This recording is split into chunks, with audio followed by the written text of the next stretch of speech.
My roommate destroyed my credit, stole thousands in my name, and thought she got away with it. She didn't know I was about to ruin her entire life. 6 months ago, I was just trying to get my first apartment after college. Normal stuff, right? I had a decent job, saved up for the deposit, and was finally ready to move out of the place I shared with my roommate, Claire. But when the landlord ran my credit check, everything fell apart. He looked at me like I was a criminal. Denied. My credit score was 510. I had never even owned a credit card. I spent that entire night going through my credit report and my hands were shaking. There were 4 credit cards I never opened. A car loan for a vehicle I never bought. Personal loans totaling over $30,000. All in my name. All opened from my home address. And then it clicked. Claire, my so-called friend who I'd been living with for 2 years. She had access to everything. My mail, my personal documents, my social security number that I stupidly kept in my desk drawer. The next morning, I confronted her. I'll never forget the look on her face. Not guilt, not panic. She actually smiled. She told me I couldn't prove anything, that I was just probably careless with my information. She said if I went to the police, it would take years to sort out, and by then, she'd be long gone. She was right about one thing. Going through the legal system would be slow, but she was dead wrong about getting away with it. I didn't call the police that day. Instead, I started documenting everything. I secretly installed a camera in our living room hidden inside a phone charger. I started tracking her patterns, where she went, who she talked to, what she bought. And that's when I discovered she wasn't just destroying my life.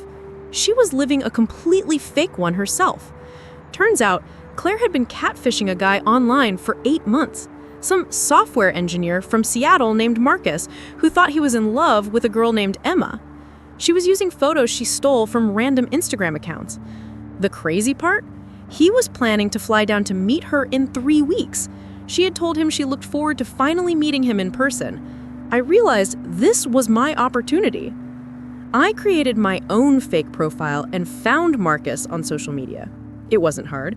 Claire kept all her passwords in a notes app on her laptop that she barely protected. I learned everything about their relationship. The inside jokes, the pet names, the promises they made. And then I did something that would change everything. I messaged Marcus from a burner account, pretending to be Claire's concerned cousin. I told him that Emma wasn't who she claimed to be, that she was actually a scammer named Claire who stole identities for a living.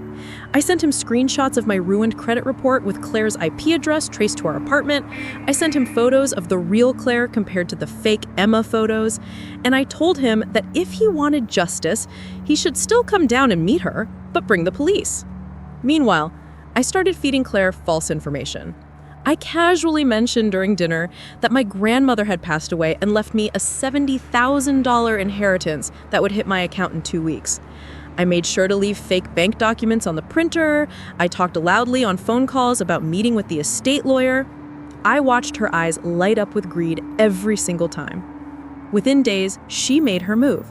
She tried to open 2 more credit cards in my name. She applied for a personal loan using my information, claiming the inheritance as incoming assets. She even attempted to access my actual bank account. But here's what she didn't know. I had already frozen my credit. I had already alerted my bank. Every single fraudulent attempt was being documented and reported in real time.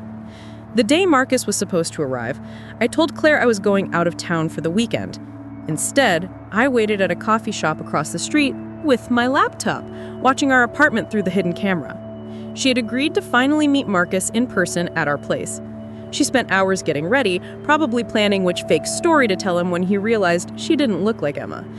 When Marcus arrived, he wasn't alone. 2 police officers were with him. I watched through the camera as Claire's face went from excited to confused to absolutely terrified in about 5 seconds.